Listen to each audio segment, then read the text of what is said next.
নমস্কার বন্ধুরা, হ্যাপি লাইফের একটি ব্লগে আপনাদের সকলকে স্বাগতম জানাই। যে পরিমাণে গরম পড়েছে, এই গরমে আমাদের সকলেরই চাই প্রয়োজন মতন জলের চাহিদা পূরণ করা। গরমে বাচ্চাদের কতটুকু জল খাওয়াবো সেই নিয়ে কিন্তু আমরা প্রত্যেক মায়েরাই প্রায় চিন্তিত থাকি, বিশেষ করে যারা একদম প্রথম মা হয়েছে। একদম ছোট্ট যে সদ্যজাত শিশু আছে, একদম যে 1-2 দিনের বাচ্চা থেকে পুরোপুরি 5 বছর পর্যন্ত বাচ্চা ঠিক কতটুকু জল খাওয়ার প্রয়োজন, আজকে সেটাই শেয়ার করব আমার কাজকর্মের মধ্য দিয়ে। আমার মেয়েকে কিন্তু জল খাওয়াতে খুব একটা জোরাজুরি করতে হয় না। খাওয়ার শেষেই ওকে যখন আমি এইভাবে বোতল ধরিয়ে দিই, ওর প্রয়োজন মতন জল ঠিক খেয়ে নেয়। এছাড়াও যখনই আমি সময় পাই ওর হাতে একটু করে বোতলটা ধরিয়ে দিই, ও কিন্তু ঠিক এইভাবে বোতল ধরে খেয়ে নেয়। বুঝতে পারি জলের প্রয়োজন আছে। আবার যখন ওর জল পিপাসা পায় না বা জল খেতে ইচ্ছা করে না, তখন কিন্তু নিজে থেকেই মুখ থেকে বার করে দেয়। তো চলুন আজকে শেয়ার করছি আপনাদের সাথে গরমে বাচ্চাদের কতটুকু জল খাওয়াবো। এই প্রচণ্ড গরমে কোন বয়সী বাচ্চাদের কতটা জল খাওয়াতে পারি আমরা, তারই একটা তালিকা আজকে আপনাদের সাথে শেয়ার করতে চলেছি। একটা বাচ্চার ওজন কত বা বয়স কত, শারীরিকভাবে সুস্থ কিনা, এই সমস্ত কিছুর উপর বেশ করে কিন্তু শিশুর জলের চাহিদাটি পূরণ করা উচিত। এখানে দেখুন, আমগুলো বেশ বড় হয়ে গেছে, আর যত দিন যাচ্ছে আমের যে একটা ওজন আছে সেই ভারাক্রান্ত হয়ে সমস্ত ডালপালাগুলো একদম নিচের দিকে ঝুঁকে গেছে। আর ওপরের গাছপালাগুলো যে ডালপালাগুলো সমস্ত কিছু কিন্তু একদম ফাঁকা হয়ে গেছে এই আমের ভারেতে। আর যেহেতু নিচের দিকে নেমে এসেছে, খুব ভালো রকমভাবে বোঝা যাচ্ছে আমগুলো। হয়তো ভেবেছিলাম সেই তুলনায় হয়তো আম হবে না, কিন্তু দেখছি যে না, বেশ ভালো রকমভাবেই আম হয়েছে। তো যাই হোক, এখানে কিছু আম এবং টমেটো যে হয়েছে সেগুলো আজকে আপনাদের সাথে শেয়ার করছি। আজকে বেশ অনেক টমেটোও হয়েছে। আজকে টমেটোগুলো আজ তুলবো, আপনাদের সাথে সমস্ত কিছু আজকে শেয়ার করব। দেখুন এতটা পরিমাণে নিচে হয়েছে না যে হাত দিয়েই ধরা যাচ্ছে। আর আমার বড় মেয়ে তো আগে থেকে বলে রেখেছে যে সামনাসামনির মধ্যে যে আমগুলো আছে সেগুলো কিন্তু আমি যখন পাকবে তুলবো, তো ওর জন্য সামনেরগুলো রেখে দেবো। আর টমেটোগুলো আজকে দেখুন আপনাদেরকে আজ সমস্তটাই শেয়ার করে নিচ্ছি। টমেটোগুলো পেকেছে বেশ একদম সুন্দরভাবে, যেমন বাজার থেকে কিনে নিয়ে আসি পুরো ঠিক সেই রকম। আর এর আগের দিনে 1 চুবড়ির মতন তুলেছিলাম, আর আজকেও প্রায় 1 চুবড়ির মতনই হয়ে যাবে। তো এগুলো আপনারা দেখতে থাকুন আর শেয়ার করি আপনাদের সাথে মেন পয়েন্টগুলো।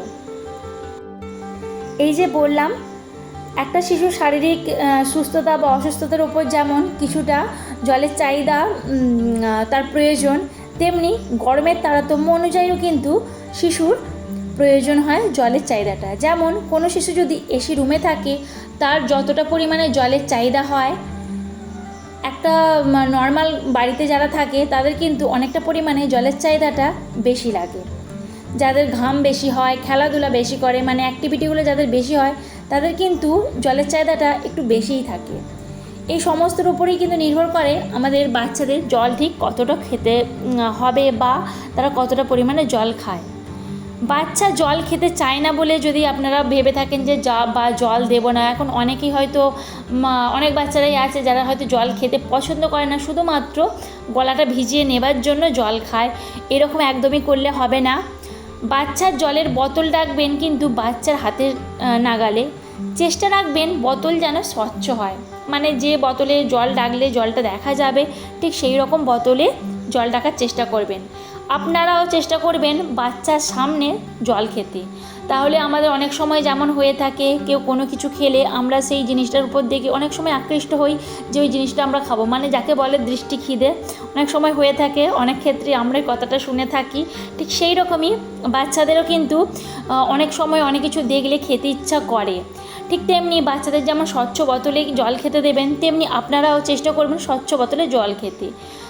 বোতল তো নানান ধরনের নানান রকমের হয়, যেসব বোতলগুলোতে হয়তো জল দেখা যায় না, সেই রকম বোতলে জল না খেয়ে যেই রকম বোতলে জল খেলে জলটা দেখা যায় ঠিক সেই রকম বোতলে আপনারা জল খান, বাচ্চাদেরও জল দিন। এরপরে আসি, বাচ্চারা জল খেয়ে যাচ্ছে তাকে যে বারণ করবেন এটা ঠিক কিনা। এটা একদমই করবেন না। যেসব বাচ্চারা একটু জল খেতে বেশি পরিমাণে পছন্দ করছেন বা জলের চাহিদাটা তাদের একটুই বেশি, তাদেরকে খেতে দিন। এই গরমে একদমই তাদেরকে আটকাবেন না। এরপরে আসি বয়স অনুযায়ী বাচ্চাদের জলের চাহিদার উপর।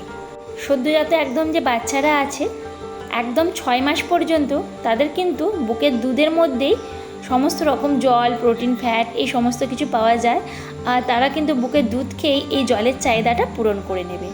সেক্ষেত্রে মায়েরা কী করবেন, যেখানে 1.5 ঘন্টা ছাড়া বা 2 ঘন্টা অন্তর খাচ্ছিল সেই জায়গার গ্যাপটা একটু কমিয়ে দেবেন। যেমন যদি 1.5 ঘন্টা ছাড়া খেয়ে থাকে সেক্ষেত্রে কিন্তু 1 ঘন্টা ছাড়া খাওয়ানোর চেষ্টা করবেন। কারণ এই গরমে প্রায় টাইম আমাদের যেমন গলা শুকিয়ে যায় তেমনি বাচ্চাদেরও কিন্তু সেম হয়। আর আমরা তো তবু চেষ্টা করলেই জল খেয়ে নিতে পারি, কিন্তু ওরা তো সেটা পারে না বা বলতেও পারে না। তো সেক্ষেত্রে চেষ্টা করবেন গ্যাপটা একটু কমিয়ে দিতে, মানে সময়ের যে গ্যাপটা একটু কমিয়ে দিতে। এছাড়া 6 মাসের পর থেকে যেসব বাচ্চারা ফর্মুলা দুধ খায় তাদের কিন্তু 30 ml করে 3 বার অবশ্যই জল দেওয়া দরকার। এবং গরম যদি বেশি হয় এবং তারা যদি জল একটু দেখেন বেশি যখন খাচ্ছে তাদেরকে অবশ্যই জল দেবেন। তবে 90 ml একদম পারফেক্টভাবে দেবেন। এরপরে আসি যারা 7 মাস প্লাস, তাদের কিন্তু 90 ml থেকে 120 ml জল দেবেন। কম বেশি এতে হতেই পারে, তাতে কোনো অসুবিধা নেই।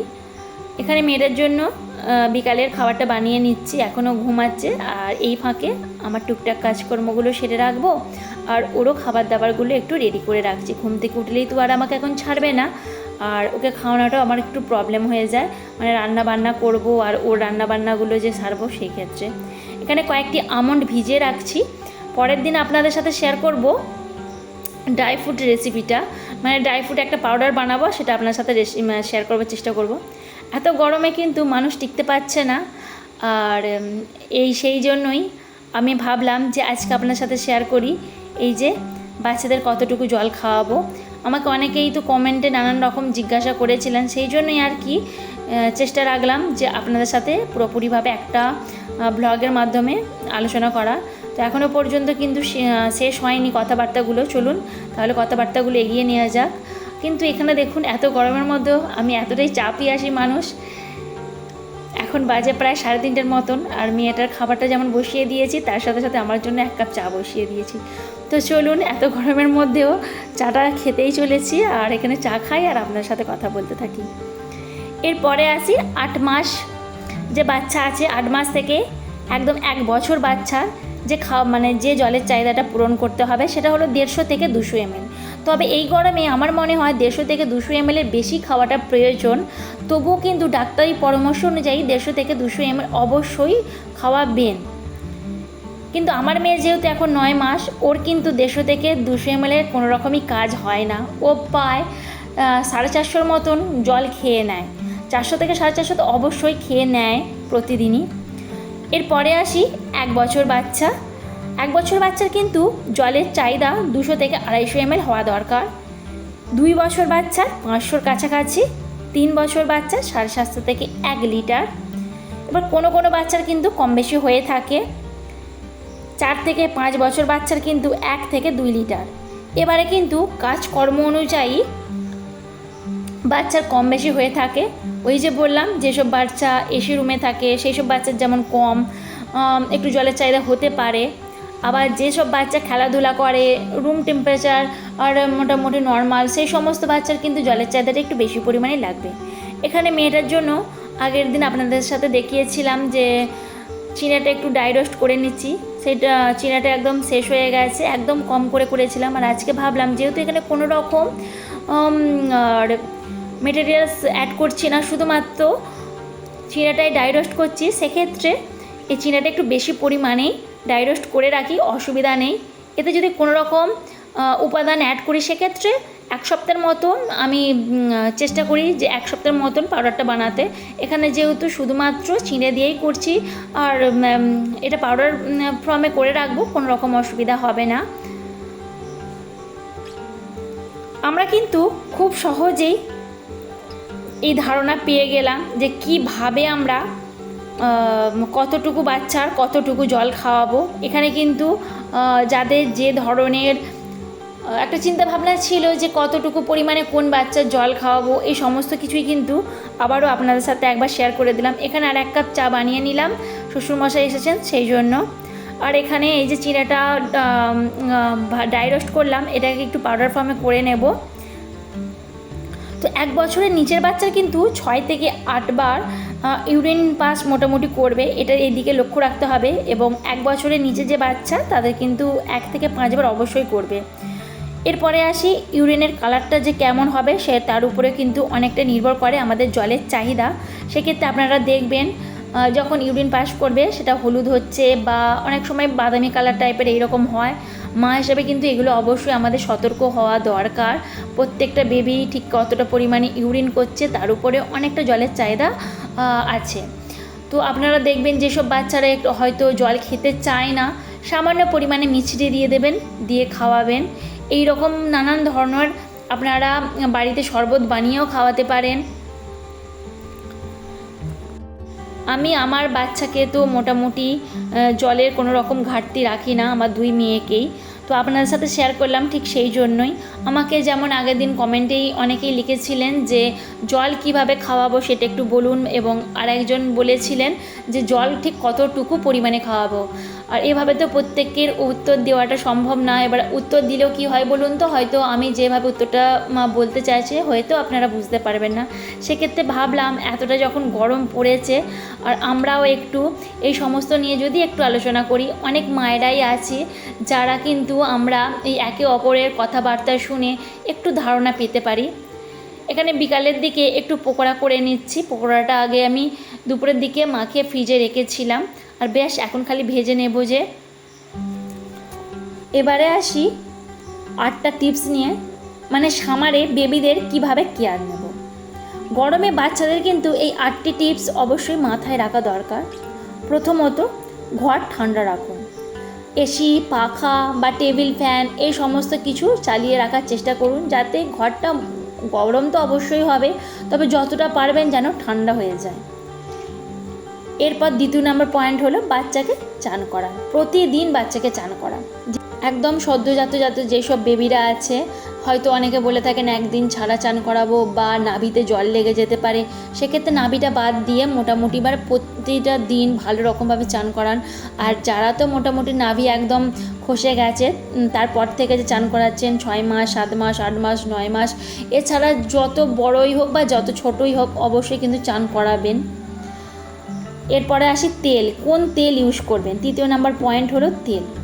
অবশ্যই কিন্তু একটা ভালো কোকোনাট অয়েল ইউজ করুন। কোনো নামি দামি তেল ইউজ করার দরকার নেই। কোকোনাট অয়েল ইউজ করাটাই কিন্তু সব থেকে বেস্ট। এটা যেমন গা হাত পা ঠান্ডাও রাখবে, তেমনি কোনো রকম এই যে গরমে নানান ধরনের তেল বা লোশন মাখলে যে ধরনের একটা প্রবলেম হতে পারে, তেল চিটচিটে হতে পারে, চান করার আগে জাস্ট হালকা করে একদম তেল ম্যাসাজ করে চান করান। যে গরম পড়েছে বলে বাচ্চাদের তেল মাখাবো না এরকমটা একদমই করবেন না। হালকা করে শুধুমাত্র তেলটা মাখিয়ে নেবেন। এরপরে আসে 4 নম্বর পয়েন্ট, ডাইপার। ডাইপার পরাবেন কি না পরাবেন এইরকম একটা কথাবার্তা অনেকের মনেই হতে পারে, তবে ডাইপারটা যতটা পারবেন কম পরানোর চেষ্টা করবেন। এই গরমে কিন্তু এমনিতে টিকে থাকার দায় হয়ে যাচ্ছে। আর যেহেতু ইউরিন পাসটা এই সময় অনেকটাই কম হয়, সেক্ষেত্রে ডাইপারটা বারবার পরিয়ে রাখার ফলে কিন্তু একটা ইনফেকশান বা কোলভাগগুলো একটা জ্বলন হতে পারে বাচ্চাদের। সেক্ষেত্রে যতটা পারবেন ডাইপারটা একদমই পরাবেন না, কারণ ডাইপারটা পরালে আপনার বাচ্চা কিন্তু কতবার ইউরিন পাস করছে সেটা যেমন বুঝতে পারবেন না। এটা কিন্তু একটা খুব ভালো রকমভাবেই বড় প্রবলেম। হয়তো আমরা মনে করছি যে কিছু একটা না, মানে এটা কোনো প্রবলেমই না, কিন্তু এটা অবশ্যই প্রবলেম। বাচ্চাদের কিন্তু এই কতবার টয়লেট করছে এটা কিন্তু অবশ্যই দেখাটা উচিত প্রত্যেকটি মায়ের। আর ডাইপার পরলে অবশ্যই একটা কষ্ট তো হয়ই এই গরমে। তো ডাইপারটা একদম না পরালেই না, ঠিক সেরকম পরান, যেগুলো একদম খুব দরকার সেই ক্ষেত্রে পরান। এরপর আসি ইউরিন, ঠিক কতবার ইউরিন পাস করছে সেটা কিন্তু অবশ্যই লক্ষ্য রাখুন। এবার 6 নম্বর পয়েন্ট হলো কেমন ধরনের জামা কাপড় পরাবো। অবশ্যই সুতির, ঢিলে ঢালা এবং হালকা পোশাক পরান। রঙটা থাকবে যেন সাদা বা খুবই হালকা কালারের ওপর। এরপরে আসি আরও একটা পয়েন্টে, বাচ্চাদের খাওয়া দাওয়া। বাচ্চাদের খাওয়া দাওয়াটা এই গরমে ওদের উপরেই ছাড়ুন। খুব বেশি বাড়াবাড়ি মানে জোর করে খাওয়ানোর চেষ্টা করবেন না, এতে হিতের বিপরীত হবে। হয়তো আপনি বেশি করে খাইয়ে দিলেন, ওদের কিন্তু বমি পাচ্ছে কিন্তু বমি হচ্ছে না, তখন কিন্তু শরীরটা পুরো আই ঢাই করবে। আর এই গরমে একটু যদি কম খাক না, জলটা একটু বেশি পরিমাণে খাওয়ান। তো খাওয়া দাওয়া একটু কম করে জল যদি বেশি পরিমাণে খায় সেক্ষেত্রে কিন্তু কোনো রকম প্রবলেম হবে না। তো খাওয়া দাওয়াটা চেষ্টা করুন একটু কম করানোর। আপনাদের সাথে কথাবার্তা বলতে বলতে প্রায় আমার আজকে অনেকটা কাজকর্ম এগিয়ে গেছে। রান্না বান্না থেকে আরম্ভ করে ড্রেসিং টেবিলটা একটু গুছিয়ে নিলাম, আর মেয়েদের ওষুধপত্র এই সমস্ত কিছুও কিন্তু আজকে আপনাদের সাথে কথাবার্তা বলতে বলতেই গুছিয়ে নেব। এরকম ছোটো ছোটো বাস্কেট যদি ইউজ করা হয় খুবই বেশ সুবিধাজনক লাগে। আর এই বাস্কেটগুলোর দাম কিন্তু মাত্র 10 টাকা করে আমি কিনেছিলাম মেলা থেকে। আর সমস্ত রকম জিনিসপত্র একদম ছোটোখাটো যদি বাচ্চারা থাকে সেক্ষেত্রে এইরকম ছোটো ছোটো জিনিসপত্র এতটাই হয়ে যায় না যে ঘরের চারিদিকে অগোছালো হয়ে থাকে। তারপরে একটা জিনিস এই ঘর থেকে ওই ঘরে বা যে জায়গাটাতে আছে সেই জায়গাটা থেকে একটু সামান্য এদিক ওদিক করে সরাতে গেলে এদিকে এলোমেলো হয়ে যায়। সেক্ষেত্রে ঝুড়িগুলো কিন্তু খুবই প্রয়োজনীয় একটা জিনিসের মধ্যেই পড়ে। আর এইভাবে গুছিয়ে রাখলে দেখুন কতটা সুন্দরও লাগে, আর একদম একটু জায়গার মধ্যে বেশ অনেকটা পরিমাণে জিনিসপত্রও রাখা যায়। তো আজকে তো আমি গরমে কীভাবে যত্ন নিতে পারি বাচ্চাদের এবং কেমন ধরনের খাওয়া দাওয়া করতে পারি, এছাড়াও নানান ধরনের টিপস তো আজকে আপনার সাথে আলোচনাই করলাম। আশা তো রাখছি আপনাদের একটু হলেও ভালো লেগেছে। যদি ভালো লেগে থাকে তাহলে অবশ্যই একটা লাইক, একটা কমেন্ট করবেন। নতুন বন্ধু হলে সাবস্ক্রাইব করে পাশে থাকবেন। আপনাদের যদি কোনো রকম আরও কিছু জানার থাকে তাহলে অবশ্যই আমার কমেন্ট বক্সে রেখে যাবেন। আমি চেষ্টা করব আপনাদের সাথে সেটা কমেন্টের মাধ্যমে শেয়ার করার বা অন্য কোনো একটি ব্লগে আপনাদের সাথে ভিডিওর মাধ্যমে শেয়ার করার। আর এই গরমে সকলের যত্ন নিতে গিয়ে নিজের যত্নের কথা একদমই ভুলবেন না। সকলকে ভালো রাখুন, সাথে নিজেও ভালো থাকুন। শেষ পর্যন্ত দেখার জন্য আপনাদেরকেও জানাচ্ছি অসংখ্য ধন্যবাদ। আবার দেখা হচ্ছে নেক্সট কোনো একটি ভিডিওতে। ততক্ষণের জন্য ভালো থাকুন, সুস্থ থাকুন, সকলকে নিয়ে ভালো থাকুন। ধন্যবাদ।